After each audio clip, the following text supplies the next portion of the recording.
क्या आप जानते हैं कि आपके दिमाग के लिए सबसे डेंजरस चीज क्या है? वो है एंगर, यानी कि गुस्सा।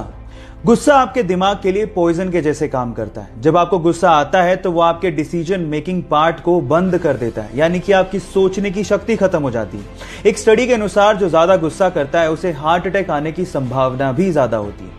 अब इसको कंट्रोल करने के लिए क्या करें, मैं आपको बताता हूं। उसके लिए आप 1 to 10 काउंटिंग रूल को फॉलो कर सकते हैं। जब आपको गुस्सा आए तो आप मन में 1 से लेकर 10 तक की गिनती काउंट करें। आप देखिएगा कि 10 तक गिनते गिनते आपका एंगर यानी कि गुस्सा कम हो जाएगा और उसके बाद आप दिमाग से काम ले पाओगे। इसके बारे में आपका क्या ख्याल है, चैट सेक्शन में लिखना मत भूलिएगा। गाइज, मान लीजिए कि आप किसी फॉरेस्ट या फिर किसी ऐसी जगह पे फंस गए जहां पर बहता हुआ पानी तो है लेकिन वो बहुत गंदा है, जिसे आप पी नहीं सकते, और आपको बहुत प्यास लगी है, तो आप क्या करोगे? तो चलिए मैं आप लोगों को आज एक लाइफ सेविंग टूल के बारे में बताता हूं। एक कंपनी है जिसका नाम है लाइफ स्ट्रो। ये ऐसी स्ट्रो बनाती है जिसको आप जैसे ही गंदे पानी में डालेंगे और पानी को सक करेंगे तो वो पानी को पूरी तरह से प्यूरिफाई कर देगा। कंपनी का तो ये भी दावा है कि वो पूरी तरह से जर्म्स और बैक्टीरिया को किल कर देता है। इनफैक्ट गाइस, अगर आप वाकई में बेयर ग्रिल्स के जैसे फॉरेस्ट को एक्सप्लोर करना चाहते हो या फिर इस तरह के काम के शौकीन हो तो ये टूल आपको बहुत काम दे सकता है। ये जानकारी आपको कैसे लगी, चैट सेक्शन में लिखना मत भूलिएगा।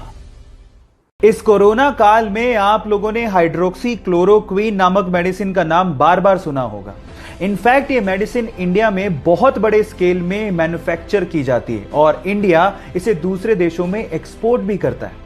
पर सवाल ये है कि ये मेडिसिन कब और किसने बनाई? डोंट वरी, मैं आपको बताता हूं। ये सन 1934 में इंडियन साइंटिस्ट आचार्य प्रफुल्ल चंद्र रे ने बनाई, जिन्हें हम लोग फादर ऑफ इंडियन केमिस्ट्री भी कहते हैं। इसी मेडिसिन को सेकेंड वर्ल्ड वॉर में बहुत सारी जानों को बचाने में काम भी लिया गया था।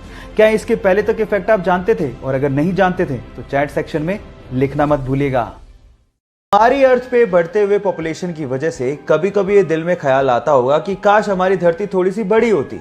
लेकिन अगर ऐसा होता तो इंसान को एक नुकसान भी होता, और वो ये कि इंसान कभी भी स्पेस में नहीं जा पाता। एटलीस्ट 2020 तक तो नहीं जा पाता। उसके पीछे का रीजन क्या है? तो रीजन ये है कि किसी भी स्पेस क्राफ्ट को अर्थ के ग्रेविटेशन से बाहर निकलने के लिए अर्थ की एस्केप वेलोसिटी को क्रॉस करना होता है, जिसकी वैल्यू है 11.19 किलोमीटर पर सेकेंड। लेकिन अर्थ बड़ी होती तो उसका ग्रेविटेशन ज्यादा होता और उसकी एस्केप वेलोसिटी भी ज्यादा होती, और इतनी टेक्नोलॉजी हमारे पास एडवांस है ही नहीं जिससे हम उस एस्केप वेलोसिटी को क्रॉस कर पाते हैं। तो ये इंटरेस्टिंग फैक्ट जो आपने अभी सुना, उसको सुन के आपको कैसा लगा और ये जानकारी आपको कैसी लगी, चैट सेक्शन में लिखना मत भूलिएगा। गाइस, ये घटना है दिल्ली के इसी लॉकडाउन के पीरियड की, जब एक ठेले वाला अपने ठेले पे फ्रूट्स बेच रहा था, लेकिन थोड़ी देर के लिए उसे किसी काम के लिए ठेले को छोड़ के जाना पड़ा। लेकिन उसके बाद जो हुआ वो बहुत ही अजीब था। आसपास के लोग जो वहां से गुजर रहे थे ठेले को अकेला पाके उसे लूटना शुरू कर दिया। और इसमें सिर्फ गरीब लोग नहीं थे, मिडिल क्लास लोग भी अपने हेलमेट में वो फ्रूट्स को डाल डाल के लूट के लेके जा रहे थे। और इसी चक्कर में उस फ्रूट वाले को लगभग 30,000 रुपए का नुकसान भी हुआ। लेकिन किसी बंदे ने इस लूटने की घटना को कैमरे में कैद कर लिया और उसे इंटरनेट पे डाल दिया। लेकिन जैसे ही इंटरनेट पे डाला गया, लोगों को बहुत दुख हुआ और लोगों ने ये ठानी कि इस ठेले वाले की हेल्प की जाए। और उसके बाद ऑनलाइन कंट्रीब्यूशन किया गया और लगभग 8 लाख रुपए, जी हाँ आप ठीक सुन रहे हैं, लगभग 8 लाख रुपए का ऑनलाइन कंट्रीब्यूशन करके उस ठेले वाले को दिया गया। अब ये थी इसमें पॉजिटिव न्यूज। आपको ये घटना सुन के कैसा लगा, चैट सेक्शन में लिखना मत भूलिएगा।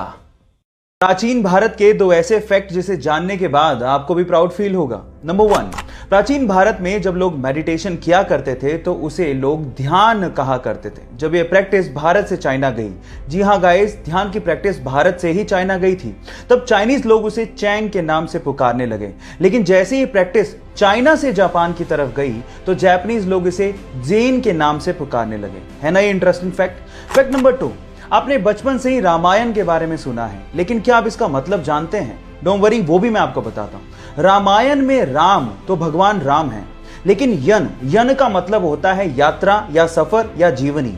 तो इसमें भगवान राम की जीवन की यात्रा को बताया गया है, इसीलिए इसे रामायण के नाम से जाना जाता है।